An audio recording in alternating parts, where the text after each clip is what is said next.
রাজ্যসভায় দেশের স্বরাষ্ট্রমন্ত্রীর দ্বারা যে কুরুচিপূর্ণ অসম্মানজনক বাবা সাহেব আম্বেদকরকে নিয়ে যে কটূক্তি যে মন্তব্য করেছেন, তাতে শুধু কংগ্রেসেরাই নয়, শুধু তফসিলি জাতি, আদিবাসী কিংবা পশ্চাৎপদ শ্রেণীর লোকরাই নয়, প্রত্যেকটি ভারতীয় মর্মাহত এবং তাদের আমরা মনে করি তাদের উপর বিশাল বড় মনের ভিতরে একটা আঘাত আনা হয়েছে এই কুরুচিপূর্ণ মন্তব্যের প্রেক্ষিতে। अभी एक फैशन हो गया है, आम्बेडकर आम्बेडकर आम्बेडकर आम्बेडकर आम्बेडकर आम्बेडकर। इतना नाम अगर भगवान का लेते तो 7 जन्मों तक स्वर्ग मिल जाता। अच्छी बात है ना? ना सुनिए तो, सुनिए ना, आप सुनिए ना, मैं बताता हूं। हमें तो आनंद है कि आम्बेडकर का नाम लेते हैं। आम्बेडकर का नाम अभी 100 बार ज्यादा लो, परंतु 7 अर्थ में आम्बेडकर जी के प्रति देश की पहली कैबिनेट से इस्तीफा क्यों दे दिया? आम्बेडकर जी ने कई बार कहा कि अनुसूचित जातियों और जनजातियों से हुए व्यवहार से मैं असंतुष्ट हूं, सरकार की विदेश नीति से मैं असहमत हूं और आर्टिकल 370 से असहमत हूं।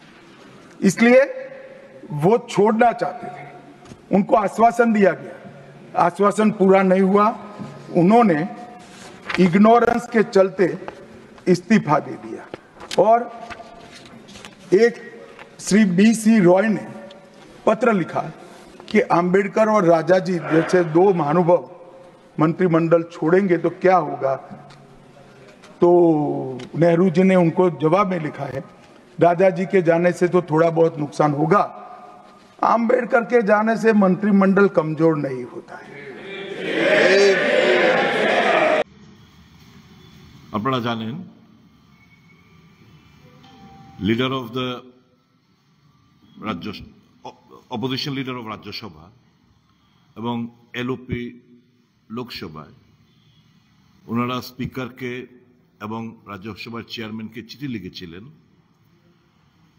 যে যেহেতু সংবিধান গৃহীত হওয়ার 75তম বছর,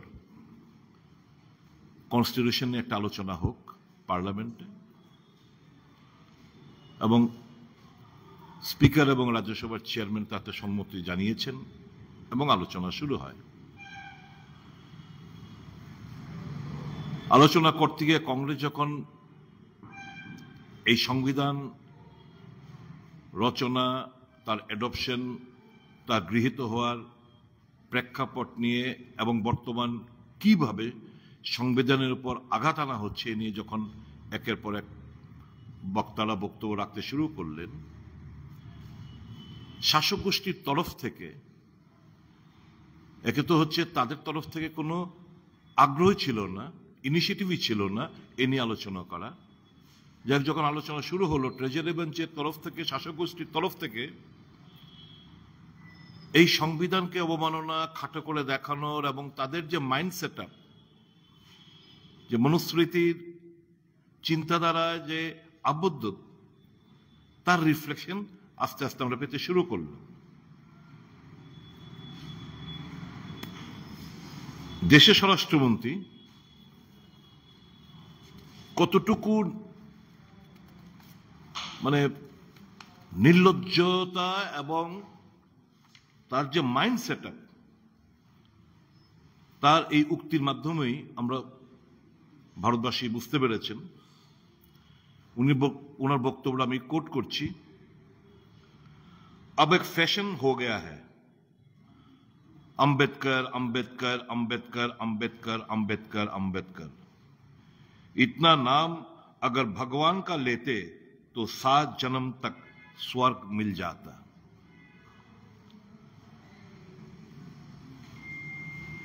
একটা কনস্টিটিউশন, আমাদের সংবিধানের রচনাকারী এবং ফাউন্ডেশন, এই যে সংবিধানের আমরা বলতে founder figure, father of the constitution B R Ambedkar সম্পর্কে তাদের মাইন্ডসেট অফ রিফ্লেকশন এই রাজ্যসভায় দাঁড়িয়ে অমিত শাহজি এই কথাগুলো বললেন।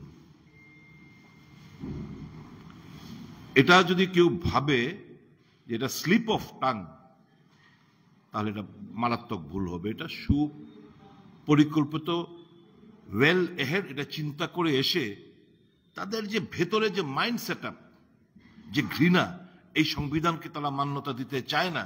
তাদের মান্যতা হচ্ছে তাদের চিন্তা ভাবনা, আরএসএস এর আইডিওলজি, যে হচ্ছে মনুস্মৃতি, আনটাচেবিলিটি, কাস্টিস্ট বেসড, মানে বিভক্ত করা, বিভাজন করা। এই দেশ এখনো সেই সংবিধান গৃহীত হওয়ার পরও এখনো আমরা ওই মাইন্ডসেট থেকে আমরা বেরোতে পারিনি। এখনো এক কুয়োর জল তাদেরকে তারা পেতে পারে না। যারা তফসিলি জাতি উপজাতির লোকরা আছেন, তারা এখনো যারা আপার কাস্টের, এরা ঘোড়া দিয়ে বিয়ে করবে, তাদের ঘোড়ার মধ্যে পাশে পুলিশ থাকতে হয়, ঘোড়াতে বসতে দেয় না, স্কুলে পড়াশোনা করতে দেয় না। এই সমস্তের বিরুদ্ধেই তো এই সংবিধানে যে অর্জিত যে তফসিলি জাতি, আদিবাসী এবং ওবিসিদের যে রক্ষা কবচ যে সংবিধান, এটার উপর আঘাত আনতে ব্যস্ত হচ্ছে এই শাসক গোষ্ঠী। কাজে তার আমরা দেখলাম তার রিপেন্টেন্স নেই, অনুশোচনা নেই, কোনো এই দুঃখ প্রকাশ নেই, স্টেটমেন্ট উইথড্র করার কোনো আগ্রহ নেই। বরঞ্চ নেতৃত্ব এটাকে জাস্টিফাইড করা এবং মানুষের দৃষ্টি অন্যত্রে ঘুরিয়ে দেওয়ার লক্ষ্যে এই একটা নাটক মঞ্চস্থ করলেন। রাহুল গান্ধী নাকি ধাক্কা দিয়েছে এরকম করে, মানে হেডলাইন, টিভির পর্দা থেকে, ন্যাশনাল মিডিয়া থেকে হেডলাইনটা ঘুরিয়ে দেওয়ার জন্য এই সমস্ত নাটক, মিথ্যে নাটক তারা এখানে পরিবেশিত করলেন। আমরা মনে করি ভারতবর্ষের সংবিধান শুধু একটি আইনি দলিলই নয়, এটি আমাদের গণতন্ত্রের ভিত্তি এবং প্রতিটি ভারতীয় নাগরিক, বিশেষ করে নিপীড়িত এবং যারা প্রান্তিকদের অধিকারের গ্যারান্টার। এর উপর আঘাত আনা মানে হচ্ছে দেশকে দুর্বল করা, গণতন্ত্রকে দুর্বল করা। এবং এই ৭৫তম সংবিধান অ্যাডপশনের যে দিন, যে আলোচনা, পার্লামেন্টে দাঁড়িয়ে বাবা সাহেব বি আর আম্বেদকরের বিরুদ্ধে এই অপমানজনক বক্তব্য একটাই বার্তা দেয় যে তারা গণতন্ত্রে বিশ্বাসী না, তারা মনুস্মৃতিতে বিশ্বাসী, তারা দেশটাকে আরো বিভক্ত করতে চাইছে, জাতপাতের নামে, ধর্মের নামে করছে, জাতপাতের নামে করতে চাইছে। এবং তাদের মাইন্ড সেট আপ, তাদেরই এটারই বহিঃপ্রকাশ ঘটেছে এই অমিত শাহর বক্তব্যের প্রেক্ষিতে। আপনারা জানেন, দেশবাসী যখন কংগ্রেস দলের তরফ থেকে যখন আমরা বারংবার কাস্ট বেস সেন্সাস আমরা দাবি জানাচ্ছি,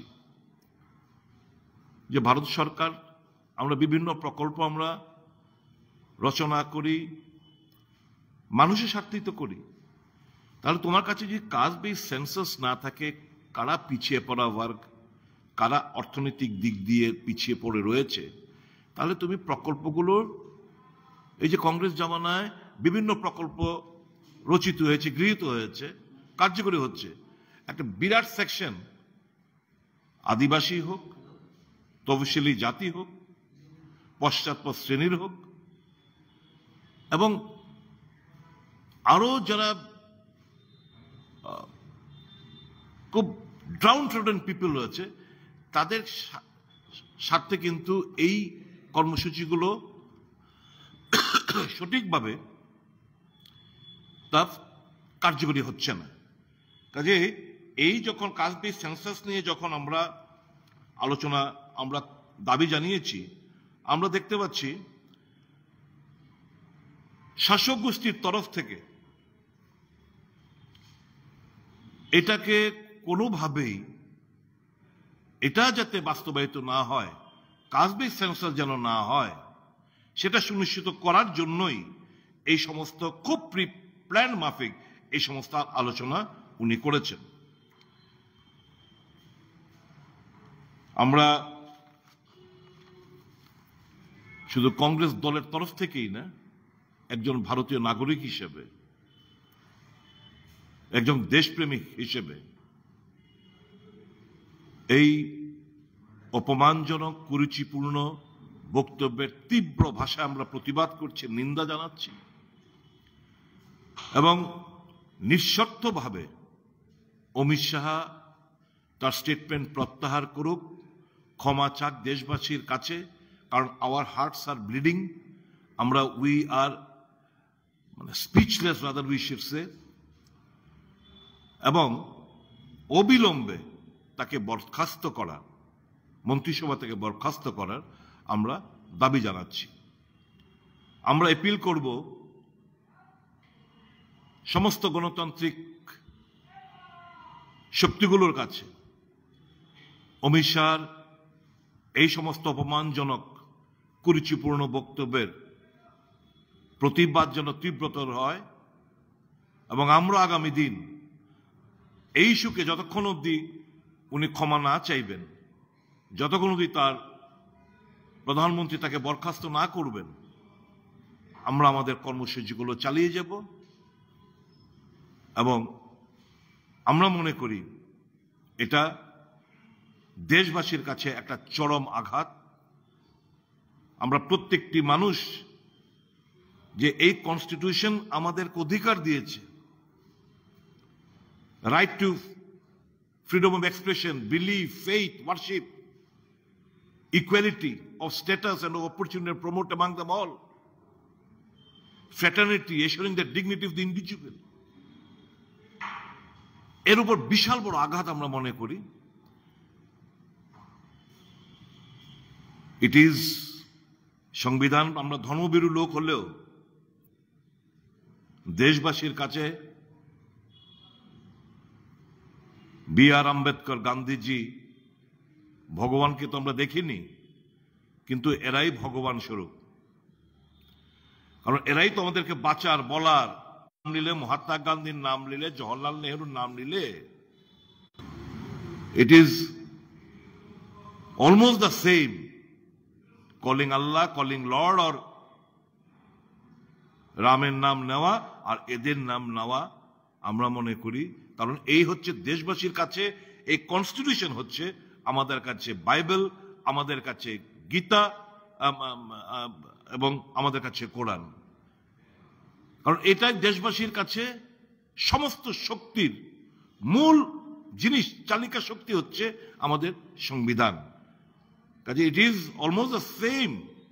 কাজে এটাকে অপমান করা প্রত্যেকটি ভারতীয় ধর্মভীরু লোকদের অপমান করা বলে আমরা মনে করি। আমরা we are going to take to the streets, আমরা রাস্তায় নামবো, মানুষকে আরো বলবো আপনারাও প্রত্যেকটি গণতান্ত্রিক চেতনাশীল যারা নাগরিকরা আছেন আমাদের পাশে এসে দাঁড়াবেন, ঘৃণা ছড়াবেন এই সমস্ত বক্তব্যের প্রেক্ষিতে।